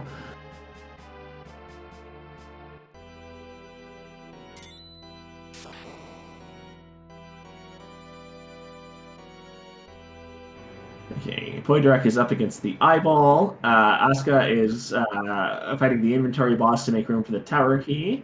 And Rex is finding his characters in Zod that tell him that Cecil, I suspect he will take neither of those because he is about to be in, well, effective go mode. He still needs to actually go and turn in the harp, but once he sees the harp, he will know that that's the last thing that he needs to do, besides turning in the Sand Ruby, which he already has. And we do have a third place finisher off screen with Fiery Blizzard with a time of 1 hour, 28 minutes, and 19 seconds. GG's to Fiery Blizzard.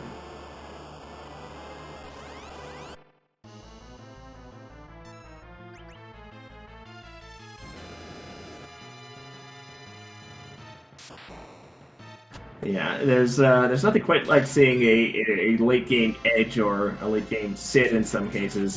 Just hit things and deal with the overworld in this fashion. Shadow, can you go away now, please? We have a seed to win. Oh, it was the Luca key. I guess it was a key item there, but we didn't care because it was just a saber. Key item we don't care about because at the point that we saw it, we'd already seen both Golbez and the Gauntlet, so we knew that with the warp glitch on that most of our runners chose to make use of, and with the bosses that could be there already accounted for, there's no value in going down into Sealed Cave with Seed.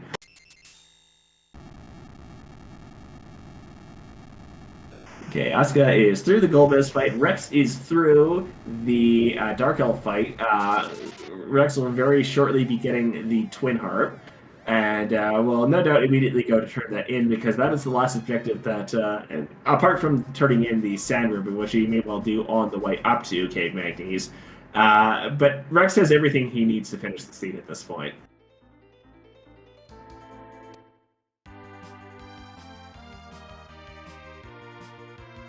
And Poydrak, getting that pink tail, decides, no, I have other things to do. I don't have time to turn that in.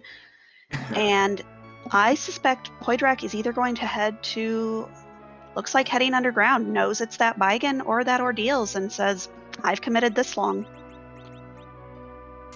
Yeah, well, Poydrak, I don't think Poydrak has forged yet, but he appears to be intent on taking that Beigen before he does anything else. Oh, hey, it's a Foo. Yeah, and that Foo is strictly superior to that Rydia at this point in time, at this point in the seed. But the only boss fights you've got left to do are the one in Cape Magnes, rather, and the Zeromus fight. You don't want to spend time getting that Rydia up to nuke levels when you've got someone who can do that for you already. And Asuka, committing to Moon being haunted, is heading also down to fight that Beigen. Yeah, which we know is absolutely the correct play here. So, I mean, if Asuka chooses to full clear the blue planet before considering even any of the moon things, we'll find that Golbez on Ordeals before she's in a position to want to head up to the moon. And we'll she's already taken out the Golbez, so this will put her in go mode as well. Yes, that would explain why she's here, because this is the last thing that she can do before she would consider heading up to the moon. Okay, Rex is in Cave Magnes. Poydrak is fighting this Beigen. We are going to have some very close times here, assuming these Beigen fights go by relatively quickly.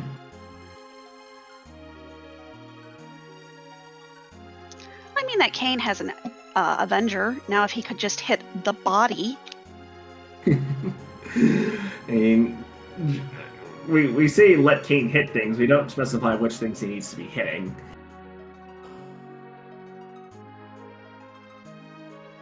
We do like to joke that some characters are better than others. Kane does Kane things.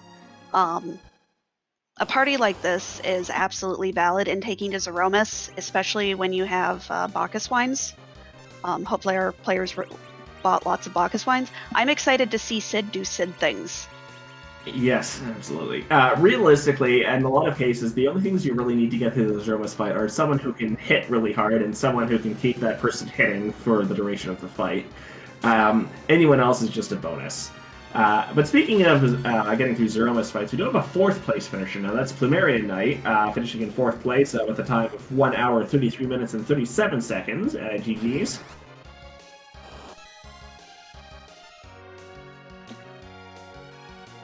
You had one job. One job, Fu. I can only surmise that Yang is wearing something that gives him immunity to petrification. But we'll give y'all one more hit of music before we start seeing some Zeromus sprites.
And Rex Banner has taken out that Dark Elf. Let's hope he remembers to grab the crystal. He does. He gets his crystal. He gets to go fight Zeromus. If you don't pick up the item there, you don't get the crystal. Just pro tip. Yeah, it's many a runner has walked right back out that door without picking up the item here. But Rex has the crystal, is now in a position to go fight Zeromus. Polydrak, also having turned in Sand Ruby just now, is also in a position to just go and fight Zeromus. So very shortly, 2 of our runners will be entering that fight. And Asuka, just needing to take out this Baigen and turn in her Sand Ruby, will also be ready to fight Zeromus. Yeah, so in just a moment here, Rex will be right outside Troy. It'll probably take a few moments to get his party set up to be able to do this fight. Podrak is just a short flight away from landing outside Troya, doing his own setup, and heading into the fight. It's a good time to, I think, go over the general gist of the Zeromus fight here, because of course, we like randomizing things. You got to hear from Jobdorf earlier. You got to hear a performance from DJ Swinny B several times throughout the seed. We would love to randomize Zeromus, but we can't exactly move him out from where he is right now. As much as I would like to see a Zeromus in Atline Cave or something like that, it's too unique of a fight to really move from that spot. We still want to do something, so instead we take the opportunity to randomize Zeromus' appearance. Next to the hard work of Skalakitty, we now have, I believe, around 600 possible appearances for Zeromus to take during the final fight, which leads us to the question that we must ask now. And Allie, do you want to ask that question tonight? I sure do. Whose butt are we gonna kick tonight? And does it have a hat? And it is a cute hat. Yeah, and is it cute? What instrument will it play tonight? And can it do your taxes? And many other questions. But here we go.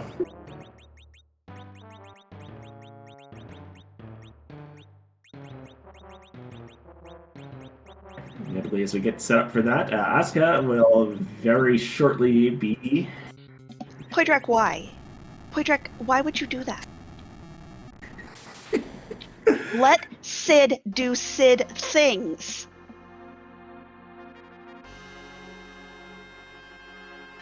I am so very upset right now.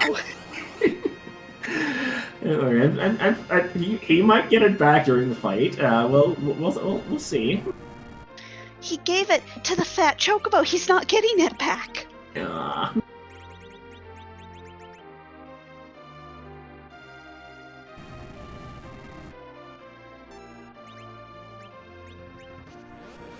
Rex throws the crystal.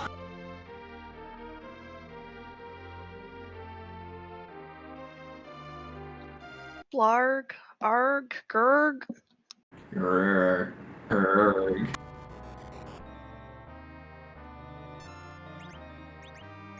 Okay, but what does Zeromus do? You see, I never got into Magic the Gathering. I'm assuming this is a Magic the Gathering card. In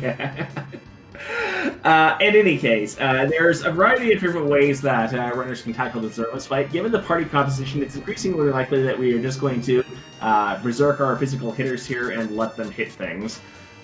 We've got Edge, we've got Young. In Rex's case, at least, we have Sid, who can deal respectable amounts of damage. So really, just let them do the damage and don't worry about much else. Other things that we're likely to see during this fight, the immediate application of the Silk Web here, of course, is obvious, as it's going to effectively, in principle, it would have the number of actions that Zeromus takes. The reality of that, with how the ATB system in this game works, is a little bit more complicated than that. But the other purpose that serves is that you may notice that the Big Bang on Rex's screen dealt less than 1,000 damage to each of the party members. It turns out that by triggering those counter nukes that Zeromus does when you cast magic on him, on specific time intervals, will actually nerf the Big Bangs. In the case of the very first Big Bang, the timing is very easy. It can happen anytime between when Zeromus becomes vulnerable after taking its true form and that first Big Bang. For subsequent Big Bangs, it's a fairly narrow window between... the way I like explaining this is that you see the shake, and then the Big Bang happens after that. Zeromus basically gets an invisible turn between the two, and so you need to get Zeromus to do a counter nuke between that invisible turn and when the Big Bang goes off. Did you see how much damage that Sid did on Rex Banner's side? Oh, I'm here. I'm totally here for this. Sid so rarely gets to hit things during this fight.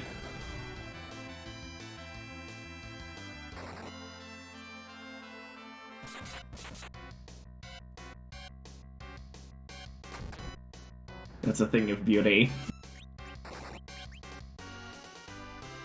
Okay, with the damage output on Rex's screen here, with the additional nukes and white cast from Fusoya and Rosa here, this fight is not going to take terribly long.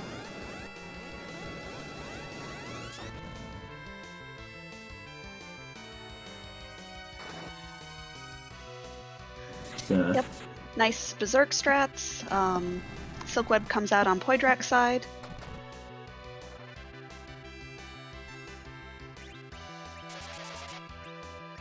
Yeah, Rosa takes the counter nuke for 1,500 damage. I don't think we're going to get another turning before the big... Well, fortunately, Rosa had a Cure 4 cured up there, so it's not likely to be taken out by this next Big Bang, even if it was not successfully nerfed.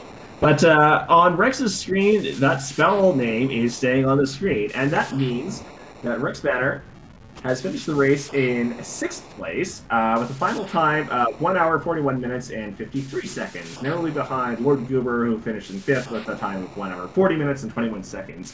GG's to Rex Banner.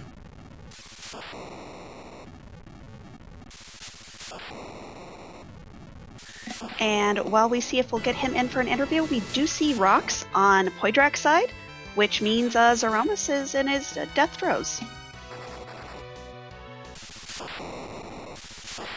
And we are joined by Rex Banner. GG's, and let Sid hit things.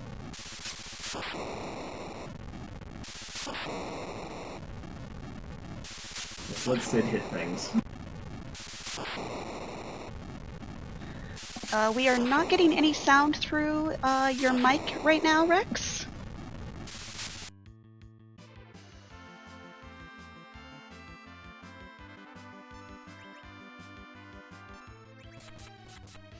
While we wait for Rex to get that figured out, I will point out Ploydrak is also finished with a final time of 1 hour 42 minutes and 31 seconds. GG's to him. How about now? Is this thing working? Oh, absolutely. Welcome, Rex. GG's to you. Oh, thank you. GG's to everyone. How'd you feel about that seed? Overall good. Really wondering if fading ordeals and left the Golbez there, or fading Earth for that long. Little, chose the couple things to leave alone the wrong time. Yeah, unfortunately, Golbez is sitting in that crystal room up on the top of Ordeals. Of course he is. The seed was like, well, here's your go to Ordeal starter kit and Earth on the Earth check. Yep. Had I done Earth early, Tella and Cecil have been like, oh yeah, we're definitely going to Ordeals. But after putting it off for so long and then, going and doing it, I'm like, boy, I wonder what's on Ordeals right now. Sometimes Golbez just has to get the last laugh on us. One specific thing I wanted to know, you were the first of our racers to get underground with a time of about 18 minutes, and I sort of wanted to know what your thought process was behind deciding to take the hook route as early as you did in this seed. I had Sid with health, seeing DKC there. I figured he only hit around 300-400, so I'm like, well, he's very doable, so that won't be too worried. Got the edge, I'm like, okay. We'll go take a quick look. We'll see what's in the King-Queen spot. So happened it was the lunars, but I had the J items to take care of them. So it just felt like just leaving the top road with finding the sirens and hourglasses. It just would give me a way to get some quick levels to power through stuff a little quicker. Was my hope. Well, as it turns out, that's pretty much exactly what happened. So good.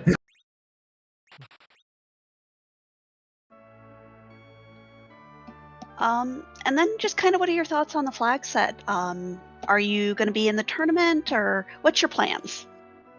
I don't know if I'm doing the tournament yet. As for the flag set, I like it, but I sort of would almost like to see the curse string gone, or somehow lowered so they're not everywhere. Just like the last one I did, the last Monday race, I think I found 3 of them. This one I found another 3 curse strings. And like some of the heroes they're not going to help with, but this, like the Sids, the Tellas, they take some of the fun speediness out of Sea Hero. So, I personally wouldn't mind seeing the no curse string flag on for this one, just to add a little bit of extra joyfulness. But overall, I like the flag set. It's fun, enjoyable. We get to go beat up Z, so I enjoy it.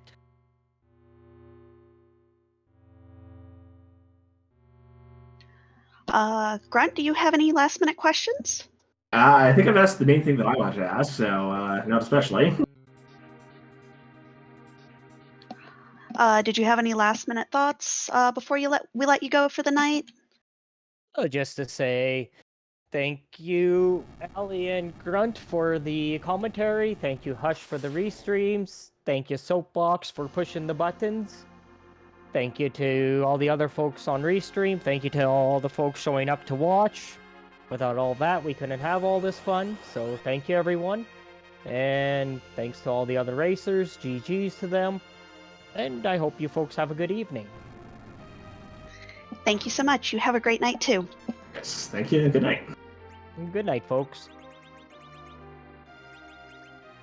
All right, and with that, I believe we are now joined by Pointrak. GG to you, Pointrak.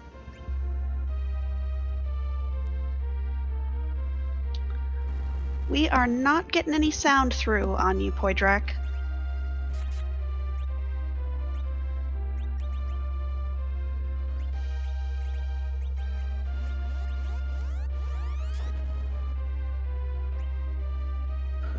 We'll give Pointrak a moment to get that sorted. Asuka has caught up and is just entering the Zeromus fight now.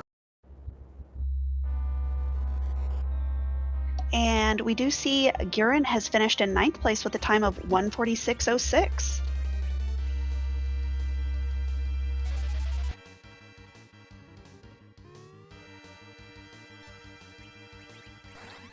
And while we try to get, while Poidrak tries to work through his tech issues, we see the last iteration of Greedmas tonight. And, all right, Pointrak has returned. Are you with us this time?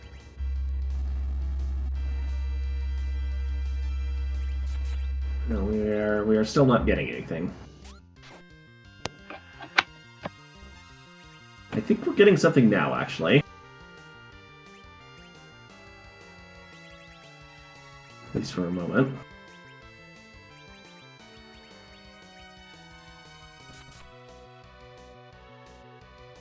Hello? Hello. Hi, welcome. Hey. And GG's to you. Yeah, I'll take whatever I can get, especially with my... What the heck? My headset. Okay, never mind. Okay. Poidrak, I am so mad at you right now. Why would you give Fat Chocobo the Thor hammer? Let Sid hit things. No. We had a canonically shirtless Sid. Let him be Thor. No. I'm so upset. Thank you. But yeah, what were your thoughts on that scene as a whole? And once you've had the chance to think about that a little bit, do you want to know where Golbez was? I'm going to guess Mountain Deals. You are correct. Crystal rooms, the mirror room specifically. Yeah, I was never going up there. I am sort of practicing not going up there at all, and at the moment it's 2 out of 3 times bitten me in the backside, so I'll continue doing it. It's got to work at least once. Yeah, I mean that track record would suggest otherwise, but you, I suppose. Yeah, honestly, I felt really good early. I getting underground pretty quickly. Getting through the early some very quick objectives, and then it was just that one that was hiding behind Bigan, because I wasn't going to do that one either for a while. So yeah, I have had terrible luck with this flag set so far. I've been last location in a key item or a boss very, very frequently. Yeah, well, I mean, the specific way this was set up, with this exact seed, you're very likely to do that. Either you put off that Bigan as long as possible, you put off Ordeals as long as possible, or you put off the Moon as long as possible, and you miss on that Legend Sword for quite some time. There's no easy way to get through this. The Moon, I was planning on going up there at 50, I think it was 50 minutes, but each time I found something that could direct me, and at the end of the day it led to something that was required. So I'm glad I did put it off, but I'm also sort of well, a bit annoyed that I did as well at the same time. It's difficult to say. Like I get that Baron key. I save outside, right next to the whale. I go find the Eel Gauntlet. That gives I then get the earth crystal, go up there. That gives me the twin harp. The twin harp's required. So then I go back. It's like everything just was spread out, and there was no real, as you said, no real easy path through it. But yeah, that's all you can do, really.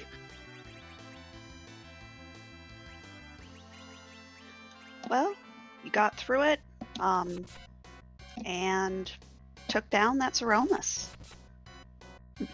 Yeah, I'm going to believe that I sort of willed this one into existence today because I made a Yu-Gi-Oh joke in the chat before the race started.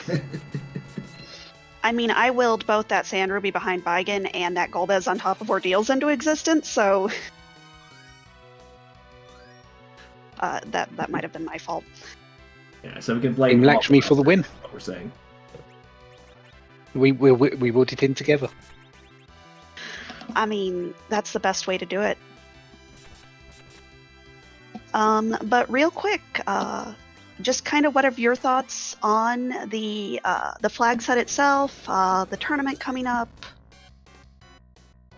I am really looking forward to it because of the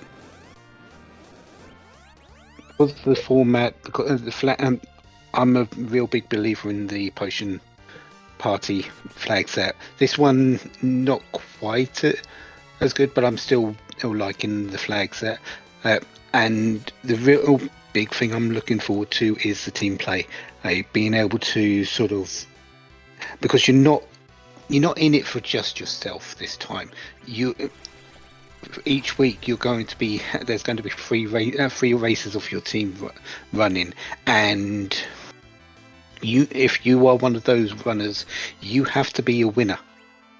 Otherwise, you're putting your teammates in a bad situation. So you're running not just for yourself, you're running for your team. And I'm really looking forward to that, seeing what pressure that sort of brings to the table instead of just what you do for yourself.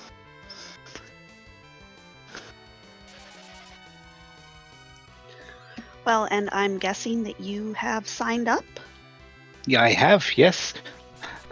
Ranking myself was the hardest thing I've ever done because I have a bunch of knowledge about this game because I've been playing so long, but I don't trust my own way of actual playing, so I found it really difficult to self-rank myself, but I did. I put myself down, and we'll see where it goes from there.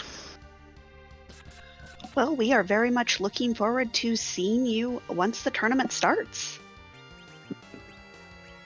Hopefully I can bring some decent runs, and yeah, I'll leave it to that and let everything else finish up. Well, thank you so much. Thank you for being one of our restreamed runners. We really appreciate it. Have a good evening, everyone. Yeah, have a good one. Alright, and we are just in time to see Roxanne Asuka's stream. So this fight will not be going on much longer, and will be the third person on the restream to be finishing up tonight.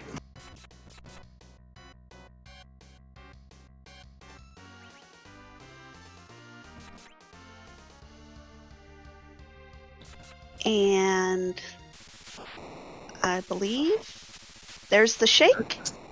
And that is GG's to Asuka. Yes, GG's to Asuka. Finishing with a final time of 1 hour, 56 minutes, and 36 seconds.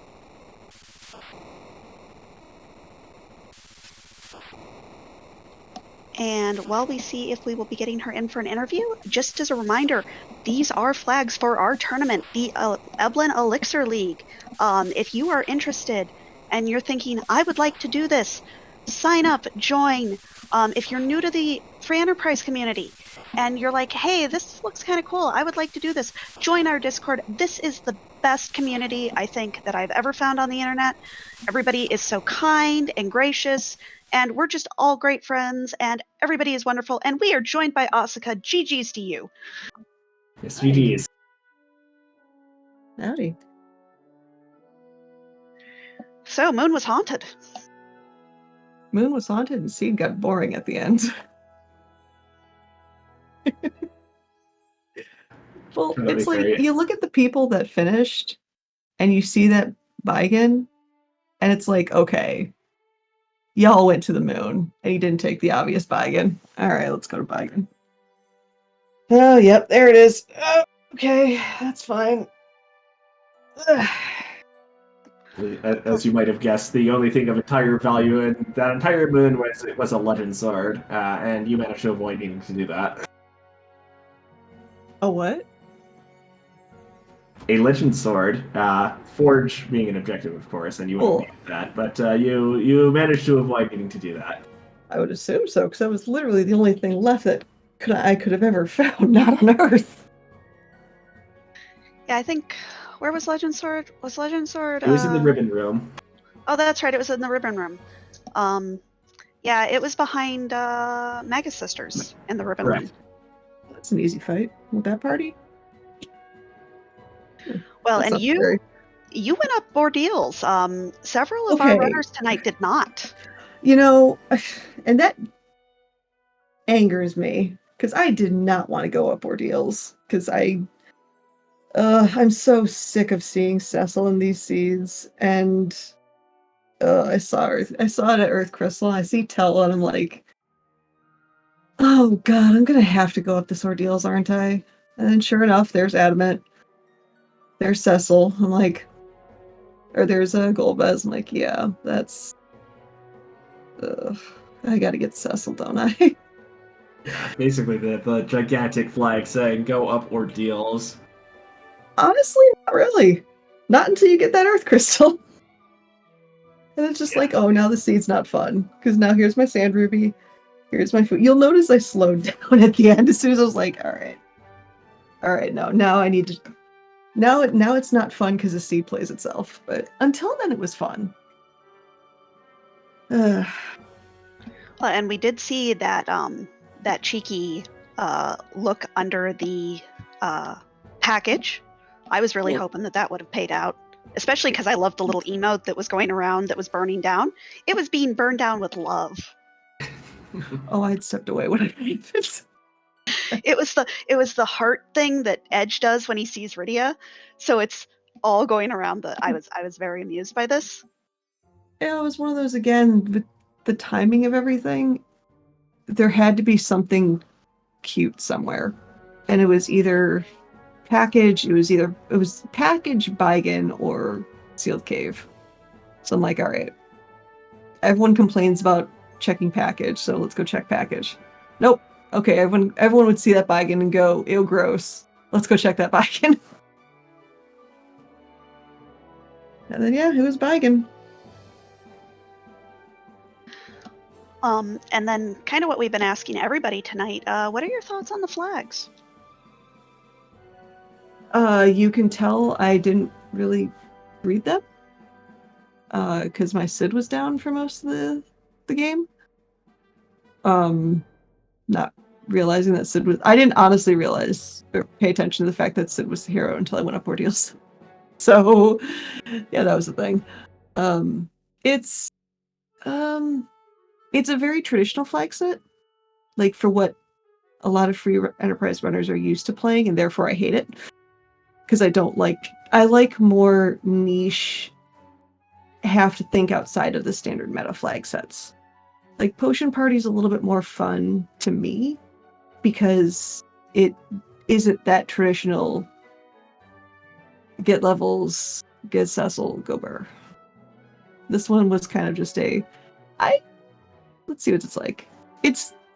I think this one's the easier of the two flag sets personally. But yeah. Oh, it's a good flag set. It's a solid flag set. I think the majority of people will enjoy playing it because it feels a lot more cozy than the Potion Party. Because it's what more people are used to. Oh, there's the spoon. Sad panda. Yeah, unfortunately, the spoon was up there hiding on the moon. Yeah, fair. But yeah, any last minute thoughts for tonight before we let you go? Nope. It was nice. It was nice to play this flag set once before I get to watch y'all crush it in the tournament. GG's to everybody. Thanks to our restream team, Hush Pyramid, Soapbox, Allie, Escrunt, yourselves. If you haven't signed up for the tournament, do it. Or no, it's not a tournament. Bork calling it a tournament. It's a league. That's actually the thing I'm most excited for. The fact that it's not a tournament. It's a league. It's a group thing. For those that are on the fence, do it. It's a great way to make friends, and coming from someone that has a really hard time like opening up to people and making friends, if you're the same way, this is a good chance. And you'll be missing out if you don't take part in it. Even if you don't have a team going into it, you'll be assigned a wonderful team with wonderful people, and I'm sure everybody that will be running in the league will have a great time. So do it. And sign up for the Restream team. We're the cool kids because we get to run the show. Join us. Yes, please try, sign up for the Restream team. If you would like to do anything behind the scenes, anything up front, sign up. We will help you. We will show you how to do the things. Please. Yeah, the runners might get the spotlight, but it's us that actually gets to control where the spotlight goes. We are the puppeteers with the strings. Yeah. That's all I got. Well, thank you so much for letting us restream you and for the interview. But yeah, I think for tonight, we as a restream are finished, but we are going to send you to some more free enterprise.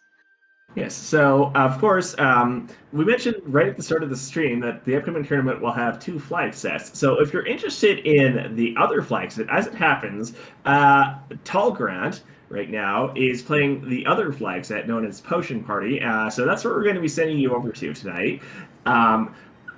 That's not all for us from the Restream Crew this week either. Later on this week, on this coming Thursday evening at 8 p.m. Eastern on this very channel, we'll be seeing, I believe it's the final restream of the Pink Cliff League for this season. The Pink Cliff League being our community club for newer and less experienced runners. On Friday evening on Free Enterprise 2 will be at 10 p.m. Eastern will be the last community race restream with the Moonveil Mixer flags. And on Saturday at 3 p.m. Eastern, we'll be seeing Variance Hero's Journey featuring Dark Knight Cecil. So thank you all for coming out tonight, and we will see you next time. Bye, y'all.